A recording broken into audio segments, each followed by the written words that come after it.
comes. Free runner. Keenum is sacked. With his 17th sack of the season.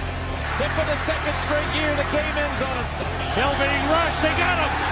Joey Porter, his first sack of the game. Flacco has time. Now in trouble. And J.J. Watt with the sack.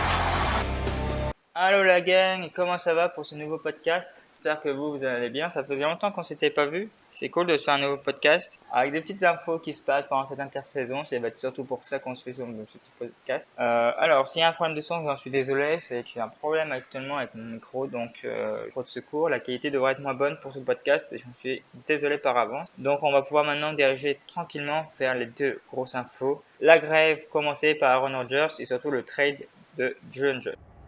Breaking news here on SportsCenter, continuing to follow it from the NFL, where the Falcons are expected to trade receiver Julio Jones to the Titans, barring any setbacks in the next 24 to 48 hours. That is according to our Diana Rossini. 32 years old is Jones, under contract through 2023, with a base salary of $15 million this coming season. Et ouais, donc Julio Jones est parti chez les Titans contre un deuxième choix de draft en 2022 et un quatrième tour en 2023. Et en échange, les Titans reçoivent un sixième tour en 2023. Donc très clairement, les Falcons n'avaient pas le choix. On avait le discours qui disait on avait le luxe de choisir de garder Julio Jones ou pas avant un draft. Et ben finalement, ils n'avaient pas tant le luxe que ça parce qu'ils ne pouvaient pas signer leur rookie, les contrats rookie. Donc c'est pour dire qu'ils n'avaient plus de marge. Donc il a fallu qu'ils aillent chercher de la place et il y a un homme qui pouvait en donner, qui était souvent blessé, qui était moins efficace ces derniers temps, moins productif, en tout cas c'est le mot juste, moins productif, c'était Julio Jones, donc il était bankable. Après le prix, c'est quand même un second tour qui est quand même intéressant lors d'un draft, donc moi je trouve que c'est quand même un bon deal et c'est tous les deux gagnants. Et offensivement, ils ne vont pas tant perdre que ça parce qu'ils ont de la qualité. À moins que Calpit soit un vrai bust, qui ne devrait pas être, ils vont toujours être aussi productifs. Et vous savez, quand vous arrivez à un point où vous avez tellement de joueurs productifs dans une équipe, ça sert à rien non plus. Et souvent, ça dévalorise une autre partie de l'équipe. Bon, là, c'est ça. Donc, ils vont pas perdre, je pense, au change. Il était plus nécessaire l'équipe. Il faut tourner aussi une page. Je pense que John Jones il est dans le dernier tiers de sa carrière, donc s'il veut gagner, c'est maintenant ou jamais. Donc après, les Titans, c'est une équipe qui avait besoin de ce type de joueur, très clairement. Et ils avaient l'opportunité de l'avoir, et ben ils l'ont eu. Après avoir perdu leur tight end Jonas Smith à l'intersaison, il fallait se renforcer dans le jeu aérien. Pour un draft, c'était quand même difficile de ce côté-là, et c'est vrai que là, avoir un ajout comme Julio Jones, c'est vraiment intéressant.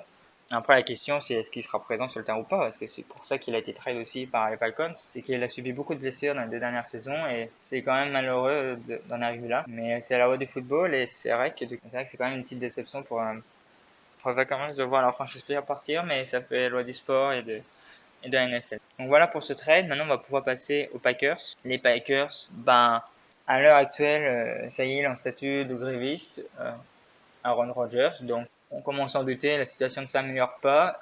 Est-ce qu'elle peut s'améliorer à l'avenir? Je ne sais pas. Moi, personnellement, plus aucun avis sur ce sujet où j'arrive pas à en avoir vraiment un parce que ça m'a l'air tellement délicat. En tout cas, à l'heure actuelle, il ne compte pas revenir et c'est plus question de salaire. Donc après, c'est deux positions qui s'opposent. J'ai pas envie de commenter plus que ça. J'ai déjà donné mon opinion par le passé, mais ça devient vraiment une situation délicate et c'est vrai que j'arrive pas à savoir s'il va revenir ou pas. Après, au niveau training camp, Jordan Love, il ne rassure pas. Ça, c'était la grosse interrogation. Mais on s'en doutait un peu, donc il n'avait pas assuré parce que l'année dernière, il n'était même pas dans les feuilles de match. Et là, cette année, il devait juste être remplaçant. Donc, ça s'annonce une saison compliquée pour les Packers si Aaron Rodgers ne revient pas parce que là, ça changerait toute la donne dans une division où il y aura les Bears qui aura un nouveau QB et surtout les Vikings seront revanchards, c'est ça. Et des Detroit Lions, après ils sont plus en reconstruction, il ne sera pas une menace clairement, mais c'est ça. Donc c'est la fin d'une ère, réellement ou pas, moi je pense que c'est bien possible, mais après je préfère pas trop dévoiler, je pense, ce qui va se passer parce que c'est très difficile en fait. Très clairement, la guerre d'ego continue dans le Wisconsin. Donc voilà, c'est les principales infos qu'il fallait retenir. Une petite dernière si vous voulez, Justin Fields impressionne à l'entraînement côté Bears, donc c'est ça. On a fait le tour du podcast. Le prochain, ce sera, je pense, un peu plus d'un mois maintenant.